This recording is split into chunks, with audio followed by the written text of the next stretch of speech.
Presentar a alguien, primero al que quiero mucho.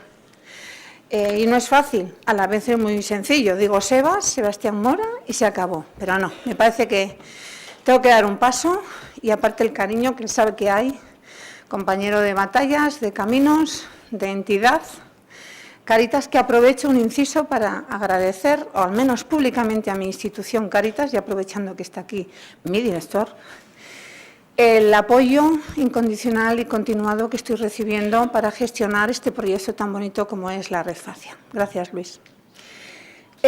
Sebastián Mora, sabéis que ha sido compañero de batallas de Cáritas, Cáritas Madrid, durante mucho tiempo secretario general, más de 8 años de Cáritas Española, pero él me dice que un poco ponga el acento en el presente. Por lo tanto, como música de fondo del pasado, el presente de Sebas en estos momentos es profesor de esta universidad, de la Universidad Pontificia de Comillas, profesor de Ética en Cooperación Internacional y Ayuda Humanitaria de Ética Social.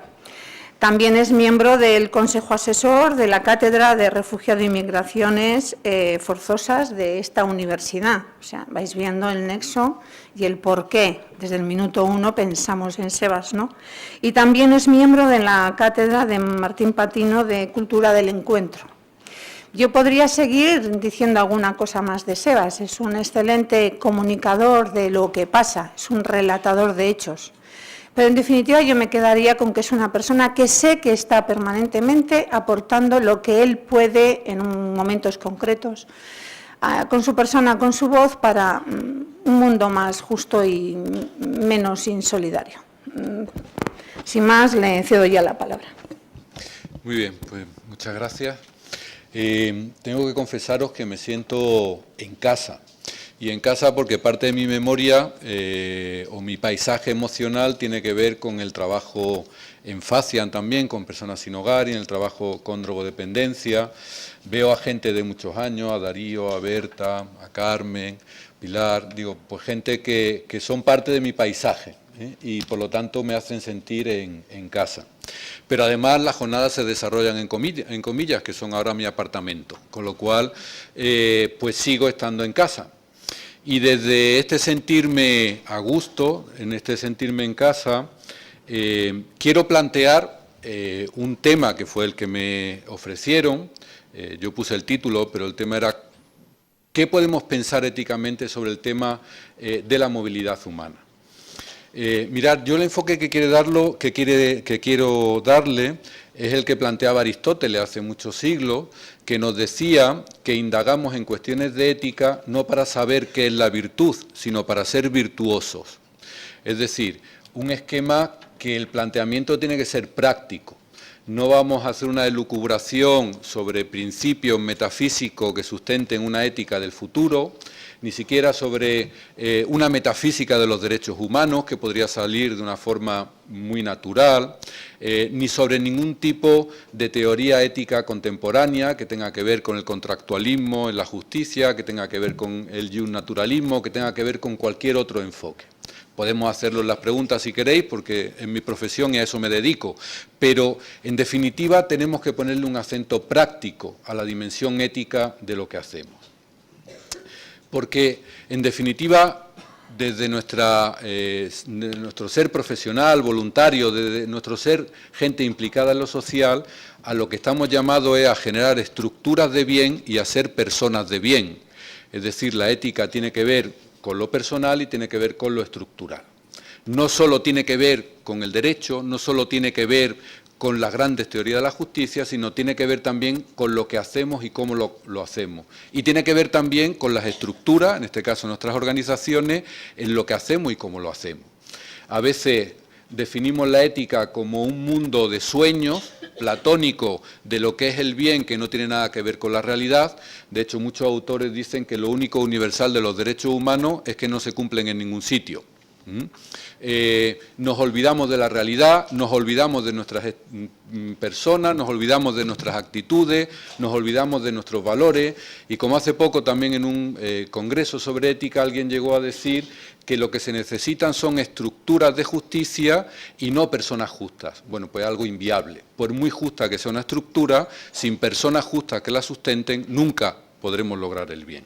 Pues desde este carácter práctico, ¿Por qué ese título de narraciones, imaginarios y prácticas? Porque mirar, porque yo creo que la ética en el ámbito de la movilidad humana se despliega en primer lugar y como principio y fundamento desde las narraciones biográficas de personas que están condenadas a salir de su país de origen, de su familia y de su hogar, por razones muy diversas.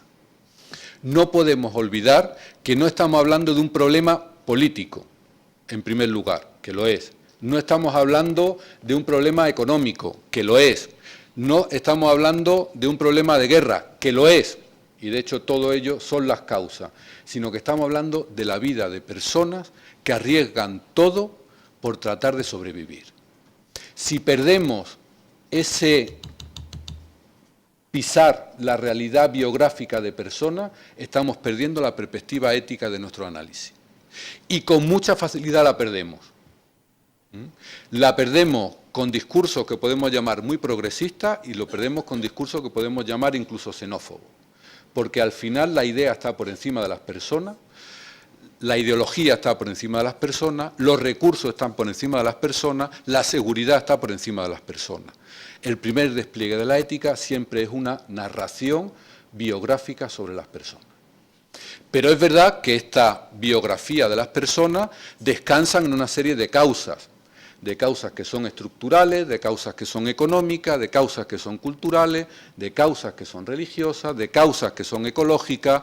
Hay una multiplicidad de causas en los fenómenos de la movilidad humana. Y por eso tenemos que pararnos también en qué imaginarios sociales surgen como resorte alrededor de estos millones de personas que cogen su maleta, su mochila o su bolsa y salen de sus casas. Porque si nos quedáramos solo en la biografía, en definitiva, estaríamos haciendo de una víctima un culpable, que es alguna de las retóricas que muchas veces ponemos encima de la mesa. Vienen porque quieren, vienen para aprovecharse, vienen... No. Esa narración biográfica descansa sobre un problema de imaginario social, cultural, estructural. Y por último, evidentemente, ante esa realidad, pues nosotros actuamos con prácticas determinadas. Prácticas que son programas, prácticas que son políticas, prácticas que son acciones personales, prácticas que tienen que ver con la responsabilidad de la sociedad civil, prácticas que tienen que ver con la responsabilidad del ámbito de lo político.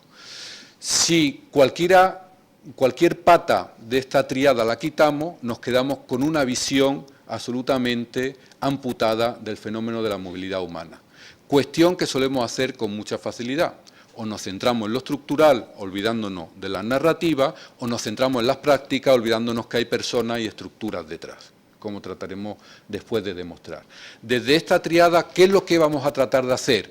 Pues mirar, yo voy a intentar evocar, hacer una canción evocadora de la narración del sufrimiento de estas personas que en miles de barcos, que en miles de kilómetros, que andando en coche, en moto o en animales, hacen kilómetros buscando sobrevivir, una evocación de esas víctimas de nuestro mundo, evocación de las víctimas de nuestro mundo, para que se conviertan en una provocación a nuestro bienestar. Toda evocación del sufrimiento de un inocente acaba siendo una provocación para las sociedades bien pensantes, para las sociedades que parece que todo lo tenemos y todo lo hacemos bien. Y desde esa provocación, el objetivo último sería ahondar en la vocación que tenemos como profesionales de lo social. No hay vocación de lo social sin una provocación que nos evoque la vida de las personas. Evocar, provocar, para encontrar nuestra vocación como trabajadores de lo social. Desde ahí, pues mirar, yo quiero tener como tres partes. He hablado de narraciones, he hablado de imaginario y he hablado de práctica. Bueno, pues esas tres partes quiero enfocarlas de una manera breve en el poco tiempo del cual disponemos. Y la primera sería situarnos en esa situación de miles, de millones de personas que salen de su casa. Vosotros, más que yo, hoy en día, tenéis más vivas esas vidas, tenéis mucho más emocionalmente activa a personas que no tienen donde vivir, como decía Marta, a personas que inician un viaje que nunca tiene término, un viaje que nunca tiene término, de las cuestiones que a mí más me impresionó fue hace unos años, hablando con un chico de Malí, que cuando llegó a Madrid, después de unas vicisitudes grandísimas cruzando África hasta llegar a Marruecos, saltar a La Valla, llegar a Algeciras, de Algeciras llegar a Madrid, le dije, ¿ya has terminado el viaje? Y dice, mi viaje comenzó, pero no tiene término. Mi viaje comenzó y no tiene término. A los pocos días de estar hablando yo con él, lo detuvieron y lo metieron en el CIE. Y cuando pude volver a hablar con él, me dijo, ya te dije que mi viaje no tenía término. Muchas veces pensamos la realidad de la movilidad humana como un término a un proyecto que muchas veces es una espiral que se lo ponemos tan difícil desde los recursos, desde las prácticas, desde los valores y desde la seguridad, entre comillas, que al final hacemos viajes interminables, historias interminables, como diría Michael Ende. Buscar cada uno en vuestro resorte emocional, en vuestro resorte de la memoria, lo que significa este paisaje de narraciones. Y un apunte. Fijaros, creo que no hay ética, que no hay propiamente una atención a lo mejor, si no hay memoria de las víctimas. Uno de los elementos que hemos creado en la modernidad es una filosofía del tiempo que olvida de una forma rápida e instantánea. Hoy todos estamos pensando en las 600 personas del Aquarius. ¿Cuánto esta mañana habéis pensado en las 50 y tantas personas que hace una semana murieron enfrente de Túnez y Turquía? Tenemos una capacidad de olvido tremenda. Y cuando el olvido se centra en nuestras vidas, la barbarie aparece por las ventanas. Como diría Adorno, desde una rememoración de Walter Benjamin, que citaré más en la charla, sin la memoria de las víctimas, la barbarie acampa entre nosotros. Y el imperativo mayor que tenemos como sociedad en este momento, él decía, el imperativo mayor que tenemos después de Auschwitz es el imperativo de que no vuelva a suceder la barbarie. Y la barbarie no sucede cuando la memoria es viva. Por eso la narración no es solo de presente, sino es memoria de las víctimas.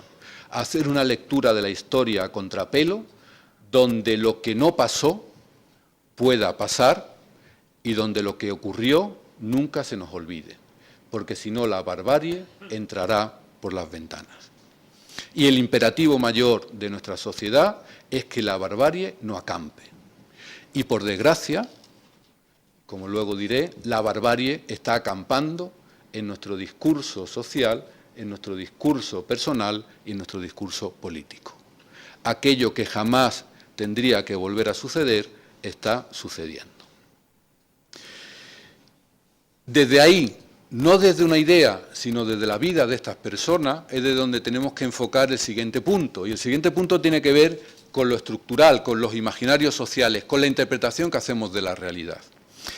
Y para situarnos ahí yo apelo a una situación, a una condición existencial de nuestra época, que con Bauman quiero intitular una situación de interregno. Una situación de interregno, que es una situación de tránsito, como dicen los sociólogos del conocimiento, un in-between, un entre. Estamos en una situación donde lo antiguo ha muerto, pero lo nuevo todavía no tenemos capacidad de ponerle nombre. Y estamos en esa situación de tránsito, donde Gramsci, desde las cartas, desde la cárcel, nos dijo, esa situación de interregno produce y ejecuta una gran variedad de síntomas mórbidos, de síntomas malos, podríamos decir. Es decir, en esa situación donde, como decía el graffiti, cuando conocíamos la respuesta nos cambiaron las preguntas, aparecen muchas situaciones donde, bajo la imposibilidad de un nombrar nuevo, aparece la inhumanidad, la barbarie y la injusticia. Esa es la condición que estamos viviendo, no solo en el ámbito de la movilidad humana, en el ámbito de la exclusión social, en el ámbito de las desigualdades de género, en el ámbito de las desigualdades en el ámbito económico, en el ámbito de las desigualdades de lo político. Estamos en una situación de tránsito, estamos en un tiempo axial, que diría Jasper. Y esa situación de interregno, nos decía también Grassi, produce una situación revolucionaria. Y esa situación revolucionaria, lejos de ser un asalto a las barricadas, él la definía como esa situación donde los gobernantes ya no pueden gobernar, mientras los gobernados ya no desean ser gobernados. Bueno, pues en esa situación estamos viviendo, una situación de ingobernabilidad grande, con la globalización, donde los estados se quedan pequeños para muchas cosas y se quedan grandes para otras muchas, y donde además los gobernados no queremos ser gobernados. Bueno, en ese contexto, ¿cómo aparece el mundo de la movilidad humana? Bueno, algunas reflexiones de carácter muy rápido, después os respondo a todo lo que queráis. La primera, seguramente a muchos y a muchas os ha llamado la atención eso del título de la movilidad humana. Bueno, ¿y por qué he querido poner movilidad humana? Porque, mirad, creo que estamos viviendo un momento donde la misma clasificación jurídica y social que hacemos está siendo utilizada como una estructura de descarte, como una estructura de exclusión. En la movilidad humana hay personas que denominamos migrantes económicos, personas refugiadas, personas en búsqueda de refugio, personas desplazadas internas, personas víctimas de la trata, personas explotadas laboralmente. Es decir, hay un sinfín de categorías que habitualmente no utilizamos solo con un afán de conocimiento, sino también con un afán operativo de excluir. Y os pongo un ejemplo para que sirva de tónica en lo que voy a decir en adelante.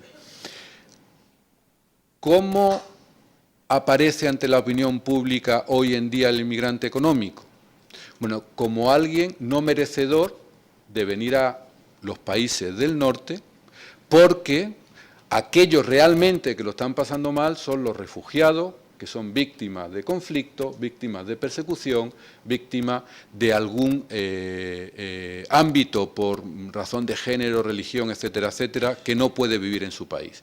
Esos son merecedores de una cierta empatía, de una cierta compasión. Aquellos a los que les pulsa el hambre o a aquellos que les pulsa la falta de horizonte no serían susceptibles de que esa compasión, emoción, humanitarismo recayera sobre ellos. De manera que muchas veces hay una inclusión excluyente, desde la afirmación absolutamente taxativa de la inclusión de una categoría, estamos excluyendo a otras categorías. Y hoy en día, cuando hablamos, por ejemplo, de refugio, tiene más buena prensa dentro de la sociedad española que cuando hablamos, por ejemplo, de un inmigrante económico. Y esas categorías, que teóricamente son utilizadas como un mecanismo de inclusión jurídico y de inclusión social, son aprovechadas también como un mecanismo de exclusión. Cuando en el 2015 hubo la llamada crisis humanitaria de refugio en las fronteras de Europa, fueron muchísimos los políticos que hablaron del imperativo humanitario con los refugiados y del imperativo de seguridad y de cierre de frontera para aquellos que huían del hambre.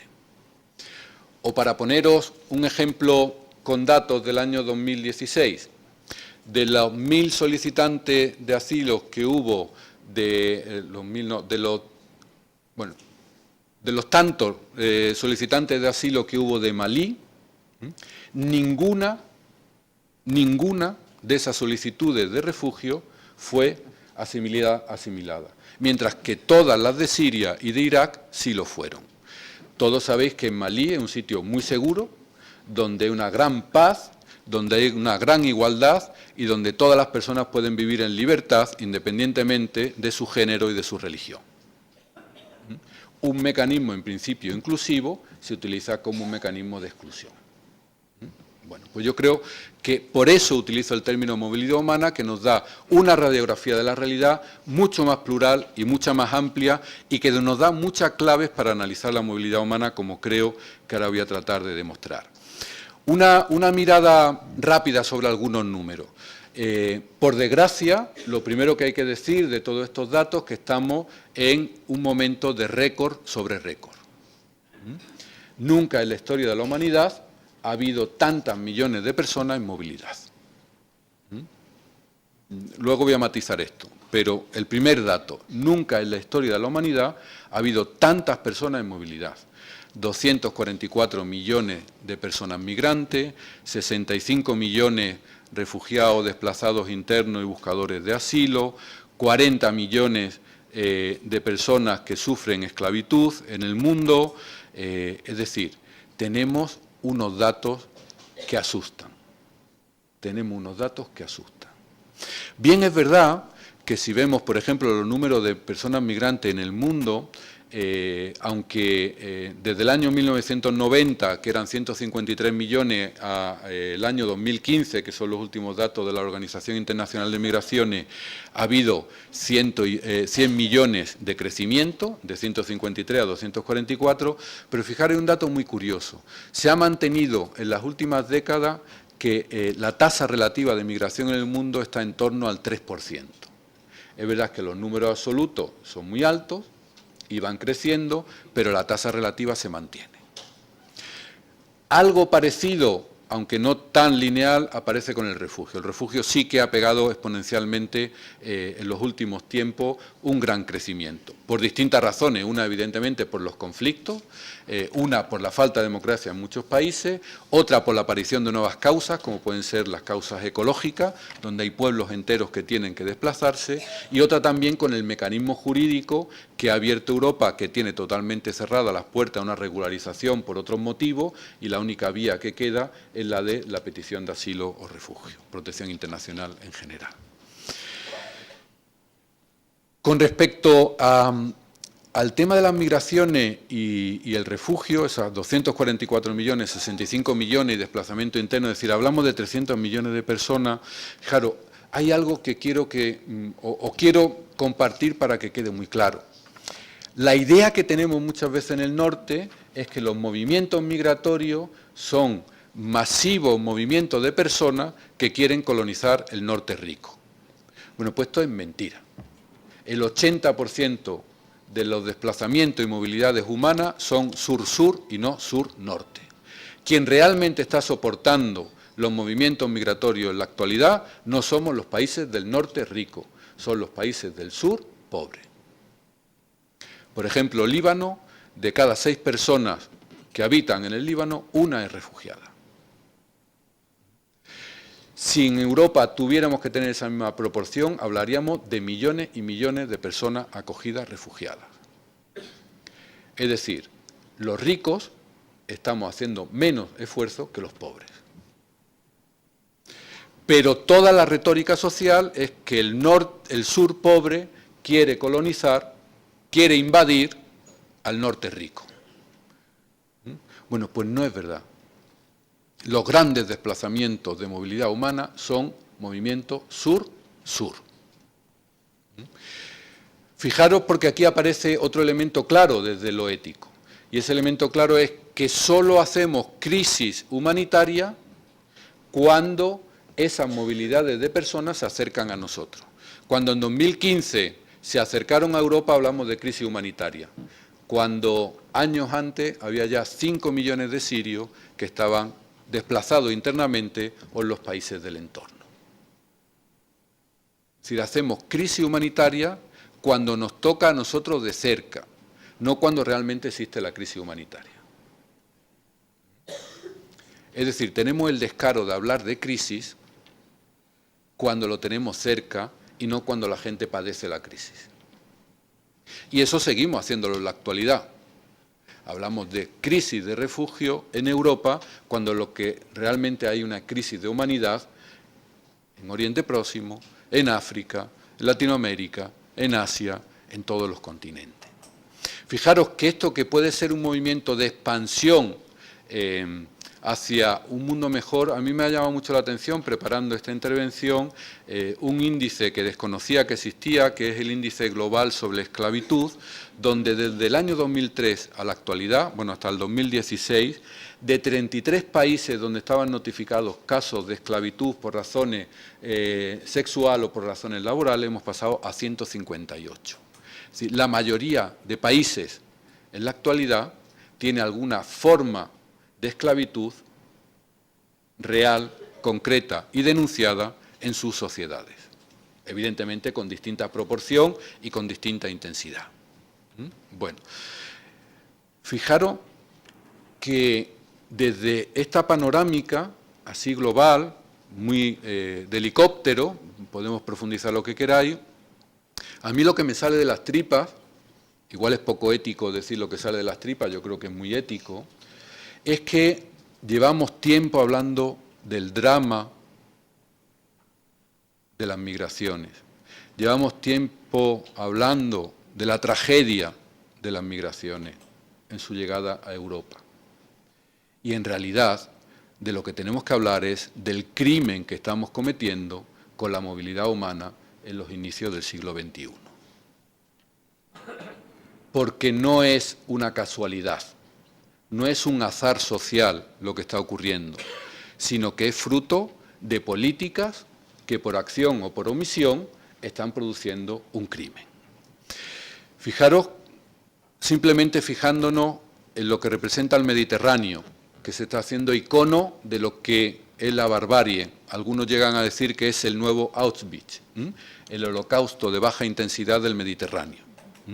Bueno, pues estamos hablando que simplemente en el año 2017 fallecieron 1.338 migrantes en las aguas del Mediterráneo. 1.338. ¿Quién se acuerda de estos 1.338? Que simplemente en aguas españolas 1.063 migrantes fueron rescatados en los últimos 13 días del mes de mayo. 1.000 inmigrantes fueron rescatados en los últimos 15 días del mes de mayo. Es decir, esto es una auténtica cartografía del horror. Primo Levi, prisionero en Auschwitz, hablaba de lo que ocurrió en los campos de concentración como una cartografía del horror. Le tomo el concepto para poner encima de la mesa que lo que está ocurriendo con la movilidad humana, más visible para nosotros, pero muchas son invisibles para nosotros, es un auténtico crimen de lesa humanidad, una auténtica cartografía del horror.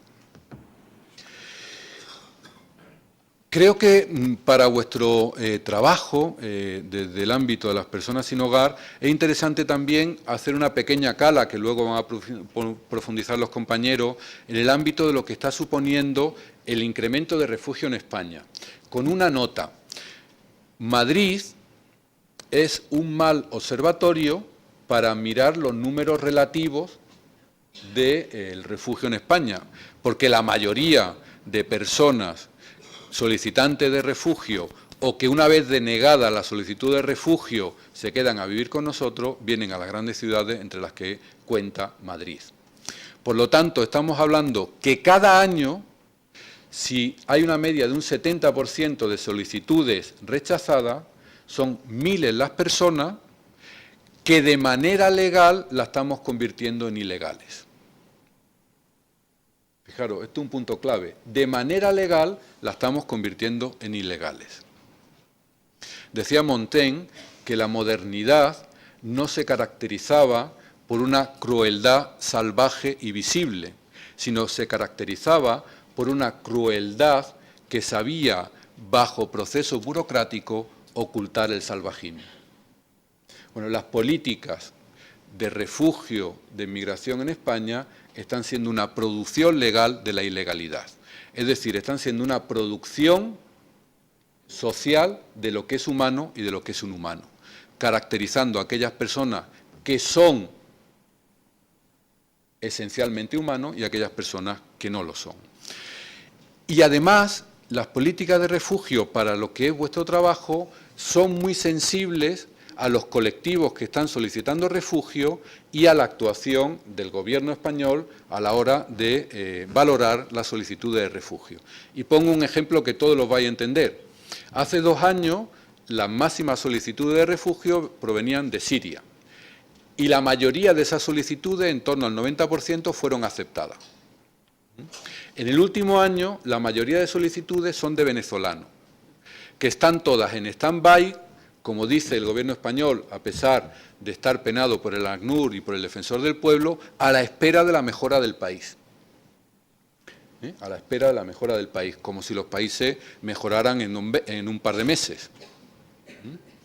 Y donde la media que está habiendo de admisiones es de un 30%, es decir, un 70% quedan fuera, y si vamos a otros determinados colectivos, como a día de hoy el venezolano, está en torno al 10%. Es decir, casi el 90% va a quedar fuera. ¿Dónde queda esa gente fuera? Pues queda sin hogar, sin derecho, sin posibilidades, sin redes para afrontar su realidad. Pero pasemos un poco de los datos a qué conclusiones, desde lo que significa los valores o la imagen que tenemos de la población en movilidad humana. Voy a decir solo 4, pero que me parece que especifican muy claro en qué lugar estamos. Mirad, la primera y principal, estamos en un momento de la humanidad donde hemos catalogado que hay población que es sobrante. Como diría Bauman, hay residuos sociales que tenemos que quitar de nuestras sociedades. Como diría el Papa Francisco, hay descartados. Hay descartados. Como dirían algunos sociólogos, hay personas a las cuales hay que expulsar.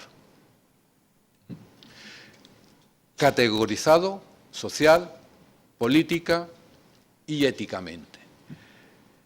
Hace una semana, cuando el naufragio en las costas de Túnez y Turquía, escribía Monseñor Agrelo: hoy se han ahogado 44 inmigrantes, 35 frente a las costas de Túnez, 9 en las costas de Turquía. No son noticias. Que se hunda su crucero no hace saltar las alarmas en ninguna conciencia y no da lugar a pensar en responsabilidades de nadie. Son sobrantes del naufragio de la humanidad. Sobrantes del naufragio de la humanidad. Hay una población que catalogamos como sobrante. La segunda, son una amenaza. Esta la vivís cotidianamente vosotros y vosotras. Ha habido una narrativa de conversión muy potente que ha convertido a las víctimas en verdugos. A las víctimas de los procesos de movilidad lo hemos convertido en verdugos de nuestra seguridad, bien por el terrorismo, bien por la seguridad ciudadana, bien por nuestros valores, bien por nuestras convicciones religiosas, pero al final son verdugos de nuestra sociedad y en vez de víctimas de un proceso social intenso y extenso como es la movilidad. En tercer lugar, hemos generado una retórica de la irresponsabilidad. Yo ponía aquí como subtítulo, del buenismo y otros discursos.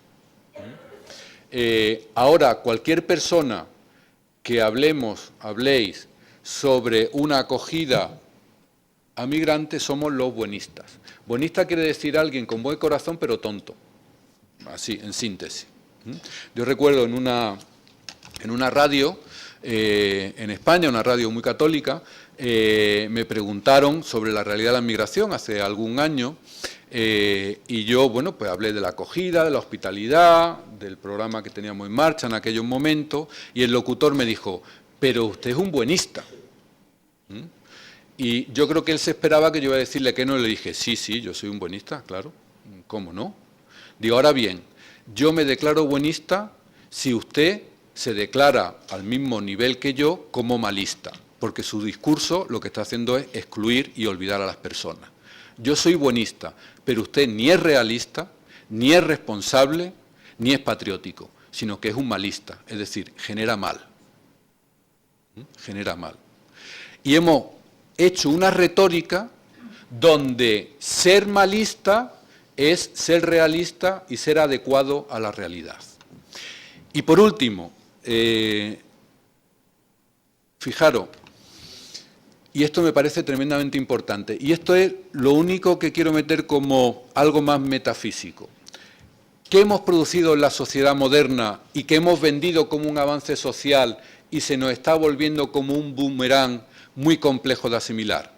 Pues mirad, si antaño la dimensión ética de las personas venía dada por la ley natural que decía que tenía dignidad, en su vertiente civil por Hugo Grocios y otros y un naturalista, en su vertiente religiosa por ser imagen de Dios. La persona tenía dignidad por su naturaleza. Y eso fue una conquista en el siglo XV y XVI. En la modernidad hemos hecho un tránsito y hemos cambiado de ese naturalismo que hemos denominado esencialista a el concepto de ciudadanía que hemos considerado político y constructivista. De manera que uno ya no tiene derechos por su naturaleza, sino que tiene derechos por su ciudadanía. Con lo cual, si hay personas sin ciudadanía, migrantes, refugiados, etcétera, etcétera, son personas que no son sujetos de derecho. Es decir, son cuasi personas. Y hoy en día, incluso políticamente, incluso éticamente, todas las éticas de la ciudadanía que vendemos como un avance de la modernidad y que yo defenderé como un avance de la modernidad, no hemos caído en la cuenta de ese boomerang que se nos viene encima. Ciudadano es aquel que jurídicamente tiene la capacidad de tener derechos. Como decía Hannah Arendt en los años 50, el derecho a tener derechos. Esto es lo que se está utilizando con la inmigración. Este ha sido el gran vaciamiento ético de lo humano. En estos días, preparando otra cosa, volví a releer el sermón de Montesino. Montesino era un fraile dominico, aquí hay algún dominico que lo conocerá bien, que en el ámbito, lo que hoy es República Dominicana, entonces la isla de la Española, espetaba a los conquistadores hablando de los indígenas. ¿Pero acaso estos indios no son hijos de Dios? ¿Acaso no merecen los mismos derechos que vosotros? Bueno, pues a eso hoy le responderíamos, no, no son iguales, porque no tienen la ciudadanía. Y la humanidad se mide por la ciudadanía, no se mide por la naturaleza humana de las personas. Claro, este resorte es el que ahora mismo, aquello que vendimos como un progreso de igual ciudadanía, por salir de una metafísica concreta, se nos vuelve como un boomerang, porque la ciudadanía la defiende los estados que hacen a unos humanos y a otros cuasi humanos. Es una contradicción que se da también en la Declaración de los Derechos Humanos. Todos los hombres y mujeres son iguales desde el nacimiento y 3 derechos después, y todos aquellos que vivan en un estado. Por eso hay un derecho humano a salir de la tierra, pero no hay un derecho convergente o un deber convergente de los estados a admitir a esas personas. Porque a uno lo tratamos desde el concepto de naturaleza, toda persona tiene derecho, y a otro desde el concepto de ciudadanía. Aquellos que yo le dé la ciudadanía son los que tienen el derecho.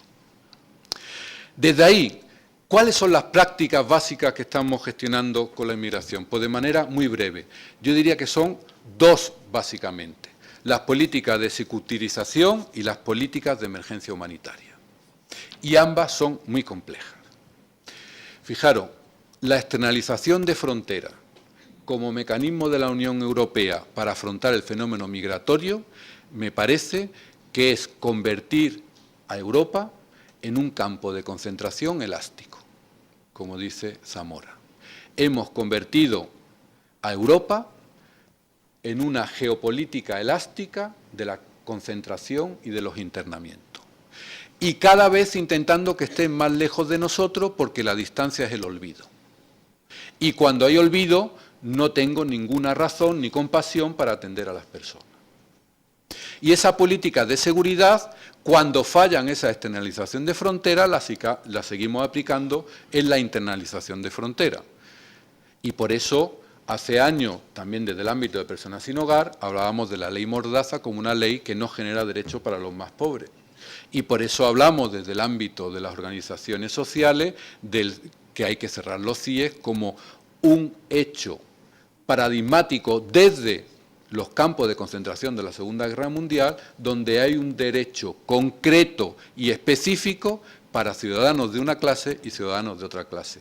La máxima pena que tenemos en nuestro Estado de Derecho, que es la privativa de libertad, se aplica a unos ciudadanos porque lo consideramos pseudo ciudadanos, mientras que no se aplican a otros porque son ciudadanos y tienen una serie de derechos que tenemos que salvaguardar. Políticas de seguridad. Esas políticas de seguridad impactan directamente, evidentemente, la dignidad de las personas e impacta también en el uso de los recursos de esas personas. ¿Por qué hay tantas personas inmigrantes en recursos de personas sin hogar? Entre otras muchas cosas, luego diré más, porque las políticas de seguridad van llevando al margen a todas las personas. ¿Y cuáles son los servicios que están al margen, que están en la periferia o que son la última red? Aquellos servicios de personas sin hogar. No es casualidad que lleguen a los servicios de personas sin hogar, no es casualidad, ni social ni política. Y el segundo elemento, el tema de la emergencia humanitaria. Mirad, os voy a provocar. Estamos celebrando el gesto humanitario del Gobierno español. Yo el primero, digo que como me están grabando, y yo el primero. Y yo el primero. Y yo creo que puede ser un momento donde repensemos las cosas de otra manera. Ahora bien, las políticas de intervención humanitaria se están convirtiendo no en un instrumento para salvaguardar la dignidad de las personas más vulnerables, sino que se están convirtiendo en una ideología del humanitarismo que produce un sentimentalismo sin piedad o un agotamiento de la compasión, como dicen muchos sociólogos del conocimiento. Fijaros que incluso desde el ámbito de la gestión de la ayuda humanitaria en cooperación internacional, Médicos Sin Fronteras, un estudio, está en su página web, de Jordi Reich, que se llama La evolución ética de la ayuda humanitaria. Él dice cosas como esta: lo que digo es que salvar vidas puede no ser el objetivo principal ni el más importante, que salvarles sin solucionar el problema, que es éticamente reprochable e inhumano. Estoy en contra, sigo citándolo textualmente, a un agente humanitario, estoy en contra de la estafa que pretende que el humanitarismo puede facilitar un programa político y de derechos humanos. Por ello he propuesto una nueva definición de intervención humanitaria, para salvar vidas y la creación de intervenciones humanistas para promover la justicia. Y él habla de que no hay humanitarismo sin humanidad. Él habla de esa dialéctica entre humanismo y humanitarismo, que son dos vertientes distintas de una construcción común. Evidentemente hay que atender la emergencia humanitaria, pero no tenemos que olvidar el horizonte del humanismo que integra la dignidad de las personas. Es decir, no podemos hablar de un horizonte humanitarista si perdemos de vista el horizonte de la justicia. Y nuestra sociedad es muy pronta al humanitarismo instantáneo y epocal y muy olvidadiza para un horizonte de justicia y de integración. Por eso, después Cecilia lo profundizará, el informe sobre refugio que hicieron aquí en la universidad hablaba de acoger sin integrar. Hay una primera respuesta escasa, pero humanitaria, pero no hay una integración desde una doctrina humanista, una doctrina de la justicia social. Mirar, y termino, ¿y cómo afecta esto a la red de recursos de personas sin hogar? 4 notas y una reflexión. Las 4 notas. La red de personas sin hogar es el último recurso de atención de unos servicios sociales cada vez más debilitados, cada vez más fragmentados y cada vez más descoordinados. Y siendo la última red de atención, va a llegar todo lo que no es atendido en otros recursos.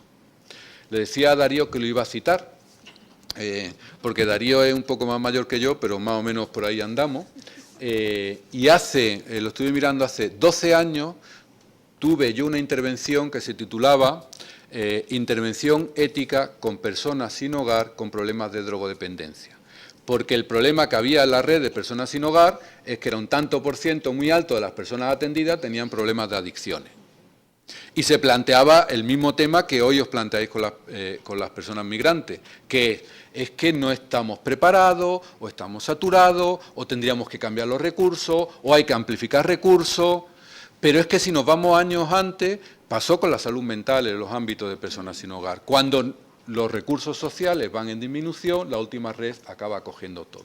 Y eso significa que impacta en vuestro trabajo, y eso significa que cronificamos a personas que tendrían que estar en otro dispositivo, en un horizonte más humano, más integrador y más amplio.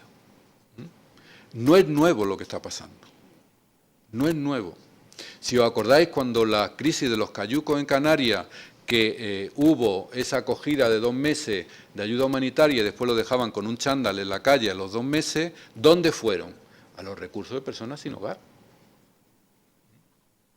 Con lo cual, tenemos que tener resorte para saber que no somos un recurso donde paradigmáticamente solo van a estar personas de un perfil muy definido, sino que somos, lo queramos o no, la última red de atención en un contexto de debilitamiento y erosión de los servicios sociales. Segundo, en un contexto donde, como decía antes, hay una forma legal de potenciar la ilegalidad, es decir, hay una forma legal de desintegrar. Yo creo que las políticas de refugio, el sistema de acogida en refugio es claro.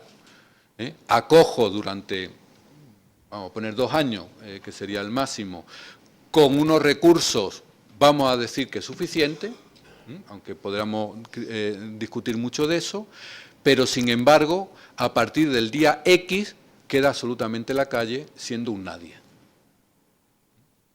Con lo cual, esa acogida sin integración acaba recayendo también en las personas sin hogar. Por último, en tercer lugar, en un ámbito, en un contexto donde se está criminalizando e invisibilizando a la pobreza y a la exclusión social. No solo la de los migrantes, no solo la de las personas sin hogar, sino en términos generales. Ya hemos salido de la crisis y uno de los elementos y los resortes que tenemos que utilizar es invisibilizar lo que ha quedado como sedimento de la crisis que hemos pasado. Invisibilicemos la pobreza. España va bien.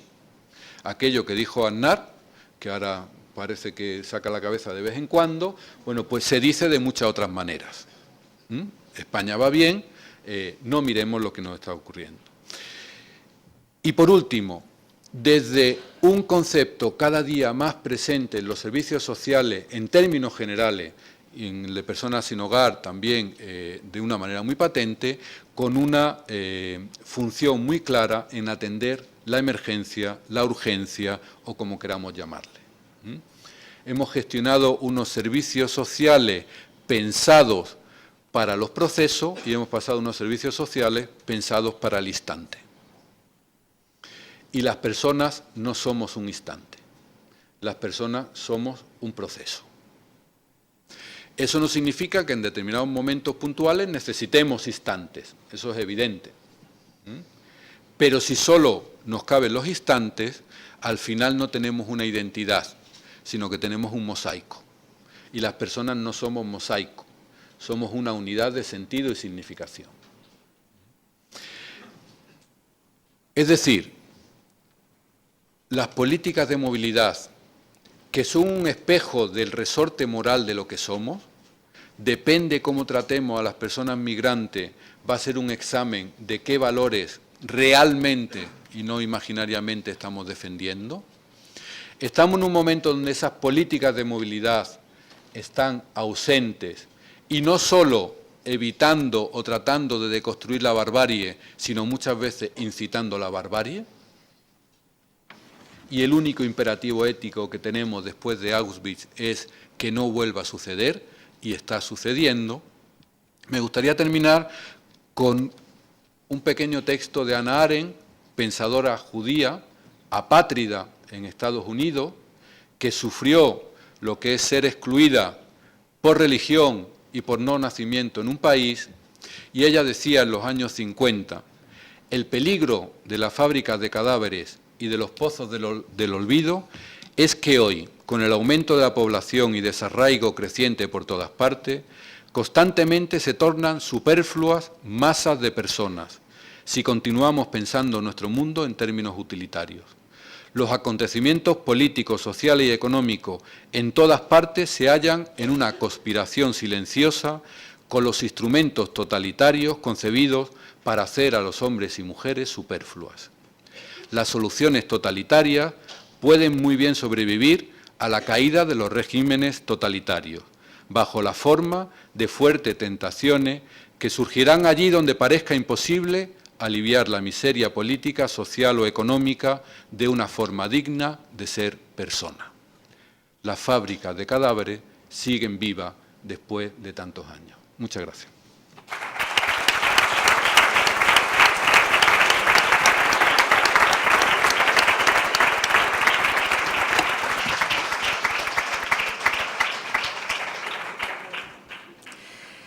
Bueno, personalmente creo que el objetivo provocador, disruptivo y transgresor de Sebas ha quedado de manifiesto, ¿no? Gracias, Sebas, porque bueno, yo creo que también necesitamos de cuando en cuando repensar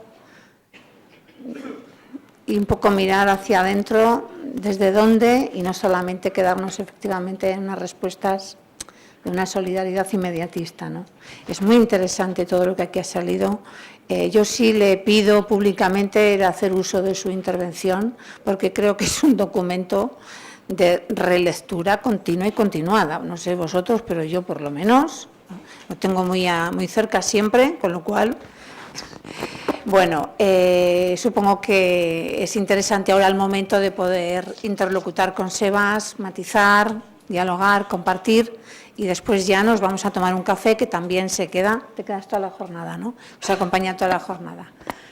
Un poco el sistema, tenemos micrófono, mano alzada, yo creo que estamos también en un aula cercana y próxima.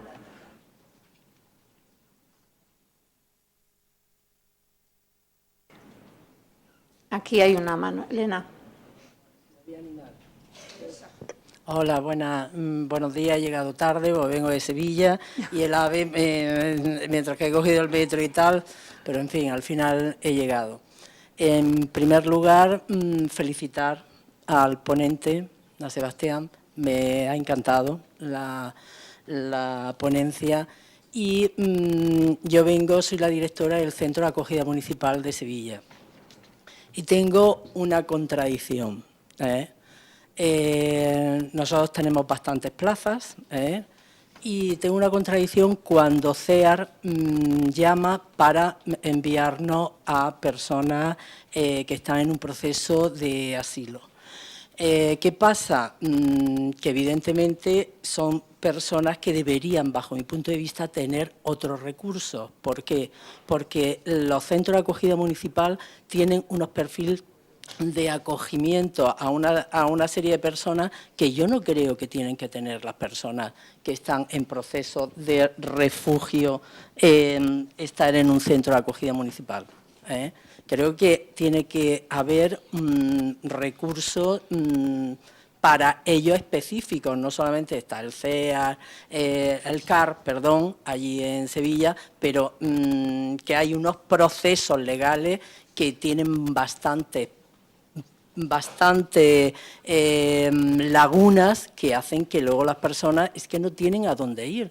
Y el centro de acogida municipal tiene unos perfiles, yo tengo gente que están allí muy deteriorados, hemos avanzado mucho en la política municipal en el sentido de tener plazas de convalecientes para las personas que están en la calle, que la operan, que tienen un cáncer, que tienen como a cualquiera que nos pasa. Y entonces esas personas que a lo mejor que vienen con sus sueños, que meterse en un centro donde hay una infinidad, que también tenemos migración, evidentemente, porque hay muchos temporeros que van a Huelva, que vienen, incluso un índice pequeñito, pero también de gente que viene de África para operaciones X, no tienen medios y están en el centro de acogida municipal.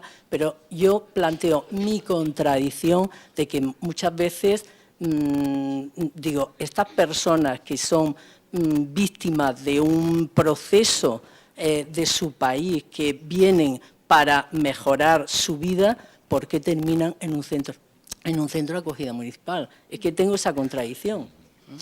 Sí, mira, yo creo que el tener la contradicción ya habla de tu estimativa moral. Digo, yo creo que eso es bueno y profesional. Es decir, yo creo que en el ámbito de la intervención social, como desaparezca la contradicción, es que hemos cerrado los ojos. Porque al final estamos en la frontera de lo contradictorio. En segundo lugar, yo creo que una contradicción que no es solo por metodología de la intervención, que lo es, sino una contradicción del mismo sistema que nos hemos dado. Es decir, el sistema de acogida vía subvenciones a organizaciones es de tal encuadramiento que es que si te pone que mire al centro, tienes que mirar al centro. Porque como mires para la derecha ya está fuera. Ya no puedes justificar el gasto, ya no puedes plantear la intervención, ya no puedes... Oiga, pero si es que solo he mirado un poquito. No, ya no. Te digo que tienes que hacer esto y es esto. Es de tal encasillamiento que está produciendo auténticas barbaridades. Porque,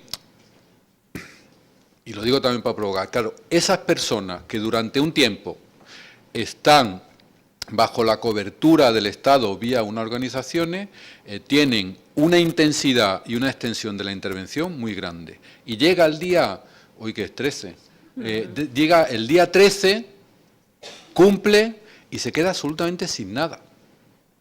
Y sin nada es sin nada. Y muchas veces pueden ser familias, muchas veces pueden ser personas enfermas, es decir, porque se pueden ir pidiendo prórrogas, pero no ad infinitum. Y muchas veces ni siquiera las conceden. Entonces, es de tal perversión, y utilizo esa palabra, de tal perversión el sistema de asilo que nos hemos dado, que no permite ni una intervención social adecuada, ni éticamente digna, ni socialmente a la altura de una sociedad democrática.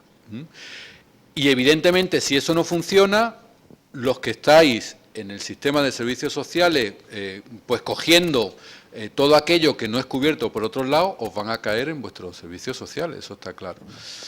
Y empezando por algunas contradicciones que empiezáis ya a sufrir en muchos recursos de personas sin hogar, que es la aparición de familias. Cuando hemos trabajado muy pocos con familia porque no estaba dentro del perfil del sinhogarismo la familia. Entonces, bueno, pues empieza a aparecer un perfil que dice, ¿y cómo asiento yo esto? Claro, siempre va a haber, bueno, pues una pensión, pues una tal, pero al final son parchecillos que voy poniendo y que de manera estructural me van a saltar después por otro lado, ¿no? Yo creo que hay como un clamor claro de que este sistema tiene que cambiar, no solo cuantitativamente, que también, sino también cualitativamente. Darío. Bueno, primero felicitar a Facian por la jornada, pero también con el cariño. Una crítica en el sentido de que el título me preocupa, de Sin Refugio, Sin Hogar. Que no sirva la jornada para legitimar ese recorrido. Al contrario, para que sea un pretexto para poner en la mesa que este recorrido no se puede producir. Y Sebas, voy a responderte en el marco de tus tres paradigmas. La narración del sin hogar no es la narración del refugiado, la biografía no es la misma, el recorrido no es el mismo, el imaginario no es el mismo, la interpretación social, la percepción social y los que estamos en la red de personas sin hogar que atendemos también a refugiados, como decía la compañera Sevilla, vemos que la expectativa del refugiado en la red no es la misma que la expectativa del sin hogar en la red. Y las prácticas no son las mismas, ni desde la intervención ni desde la organización de los recursos. Por lo tanto, tenemos que trabajar para que el eslogan de Sin Refugio, Sin Hogar no se legitime y no se haga realidad. Y eso, por eso ahí hay una discrepancia, en cierto modo, a lo que tú planteabas de aquellas jornadas que compartimos cuando las drogas, también con salud mental, que también nos tocó bregar. Hay algunos hechos diferenciales. Y me niego desde la experiencia, en este caso, a estar en la misma posición. En aquel momento fui uno de los que defendí en los años 90 la incorporación de la atención del sin hogar con trastorno mental y del sin hogar con adicción. Y había dificultades en la red de admitirlo.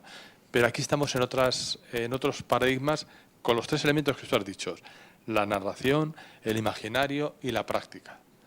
Por lo tanto, trabajemos para evitar que esto se pueda producir y que el eslogan o el título de la jornada se institucionalice o se legitime. Al contrario, que sirva como revulsivo, como ha sido tu comunicación, que evidentemente los que estamos en la gestión diaria de lo escaso de lo limitado nos hace dar un salto a esa valla simbólica, como tú antes decías, para ver algo más. Sí, a ver, yo después de contestar de Facian, pero lo del título es a modo provocador precisamente la línea de lo que tú dices. Es decir, no es esto es lo que buscamos, sino esto es lo que no queremos. Y en ese sentido está puesto. Pero sí que empieza a ser descriptivo de la realidad. No es lo que queremos, queremos una contrafáctica, pero esta es la fáctica, esto es lo que está ocurriendo. Y lo que va a ocurrir con mayor intensidad, si se siguen con las mismas políticas tal como hoy las tenemos. La segunda, totalmente de acuerdo contigo, lo que he intentado decir que las narrativas, los imaginarios, las prácticas son distintas y por eso se necesitan recursos distintos. Pero también digo, siendo muy distinto aquel tiempo a este, siendo muy distintos los perfiles de aquel tiempo a este, muchas veces los mecanismos interpretativos son bastante parecidos. Cuando aquella jornada se hicieron personas sin hogar y entonces era el Plan Municipal de Drogas. Yo me reuní con Nieve y me reuní contigo. Plan Municipal de Drogas y personas sin hogar. Yo recuerdo que lo conté como anécdota que tú hablabas de intervención con personas sin hogar con problemas de adicción. Y Nieve me hablaba de adictos que no tienen hogar. Es decir, el esquema que aplicamos es el mismo. Cuando yo me acerco a los recursos de inmigrantes, me hablan de inmigrantes que se han quedado sin hogar, sin casa, sin vivienda. Y cuando me acerco a las personas sin hogar, me hablan de personas sin hogar que son inmigrantes, refugiados, etcétera, etcétera. Es decir, el mecanismo del etiquetado en el ámbito de la intervención social, en el ámbito de la producción de conocimiento de la intervención social, siendo con contenido muy distinto, la forma es muy parecida. Y en aquel momento, siendo una realidad muy distinta, producía retóricas muy parecidas a las que hoy producen los profesionales de la intervención. Ahora damos la palabra a Xavier. Yo antes contestar a Darío. Mira, construir la jornada nos ha costado mucho esta vez, porque sabíamos que estábamos en líneas rojas y como muy fronterizas, pero el título nos salió en un pispás. Porque justo queríamos señalar, de ahí el cartel o la infografía o el plotter que tenemos en la entrada, queríamos señalar que todo cae en la red de atención a personas sin hogar. Ha sido como nuestro homenaje a alertar y a provocar que esto es lo que está ocurriendo. O sea que en ese sentido admito cariñosamente la crítica y creo que además esto da para un café, la continuidad de... Lo paga Darío. Que sí que hay algo que, siguiendo con la pregunta, hay un imperativo que está claro, es decir, tenemos recursos que no están adaptados seguramente a la realidad de la persona, pero lo primero como recursos de atención es sí, o sea, eso no me cabe la menor duda. Cuando alguien llama a la puerta es sí, después habrá que ver cómo matizar ese sí, pero de principio es sí. Eso no significa que tengamos que hacer una autocrítica desde nuestros proyectos y tengamos que hacer incidencia política para un cambio. Pero de primero sí. O sea, de primero sí al Aquarius a Valencia. Y de segundo, vamos a ver la que vaya a montar con los 600. Cómo lo vamos a organizar, cómo lo vamos a hacer. Pero de primero sí, de primero sí. Esto es muy informal, ¿vale? No debo hacerlo, pero nos queda una palabra, el café espera. Aquí hace un frío impresionante. Y si os parece, seguimos caminando y seguimos hablando. La última palabra, Luis, no sé si tú la has pedido. Sí. Es que es una gozada. Están los directores generales, además, Madrid, Sevilla. Me llamo Elena, es la primera vez que acudo a una jornada de fascia y soy muy nueva en este mundo, ¿no?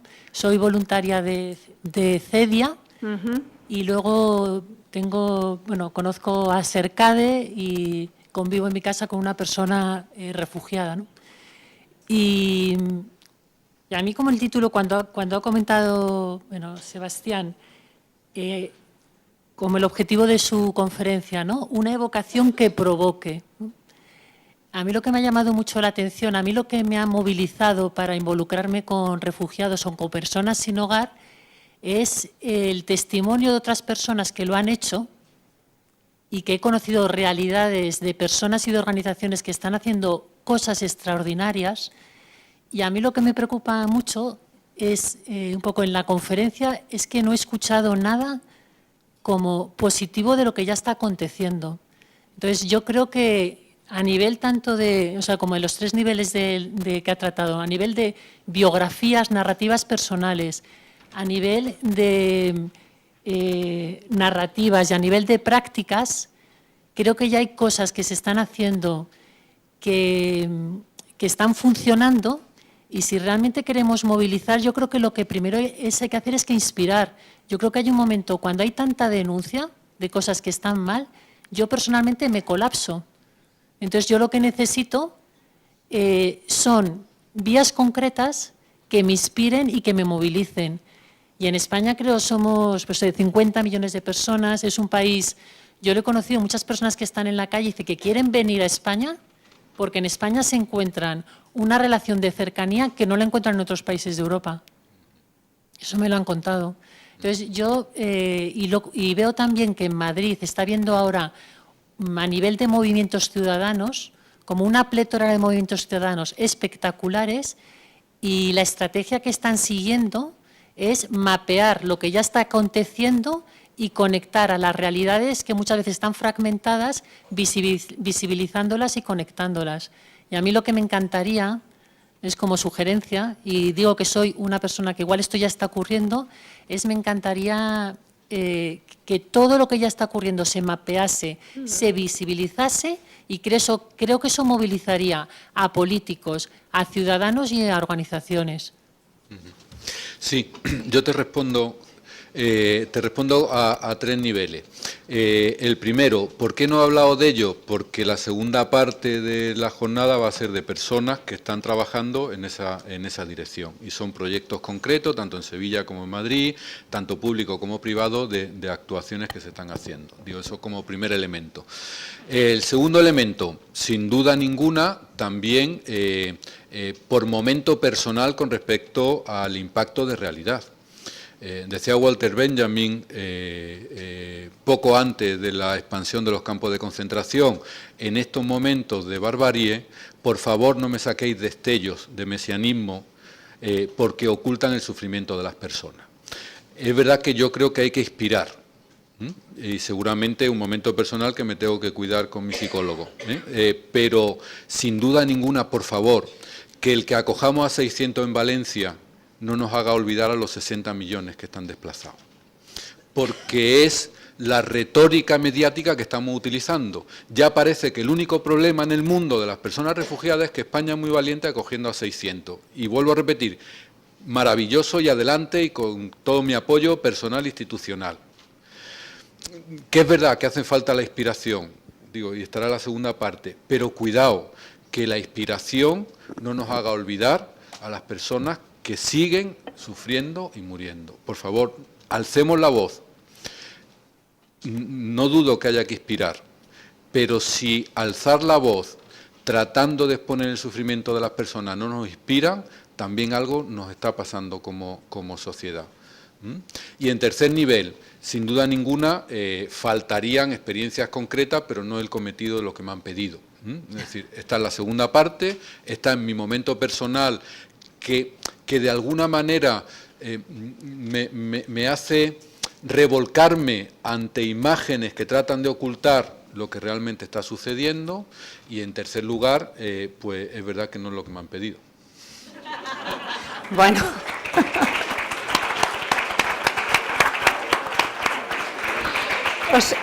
Enrique, o muy breve o en el café. Muy breve. Venga, es que vamos ya retrasados.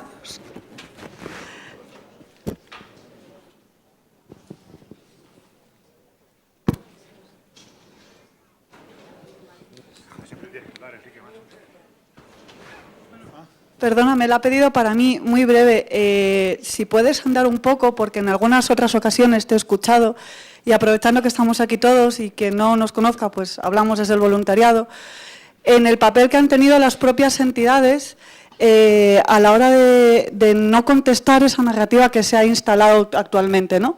En el centrarnos en lo urgente y en lo cotidiano, perdiendo la pata que yo creo que tendría que ser fundamental, que es la de la denuncia, la de la generación de corriente de opinión, quizás porque, como teníamos que sobrevivir como entidades y atender a esa realidad, pues éramos un poco presos de esa propia actividad, ¿no?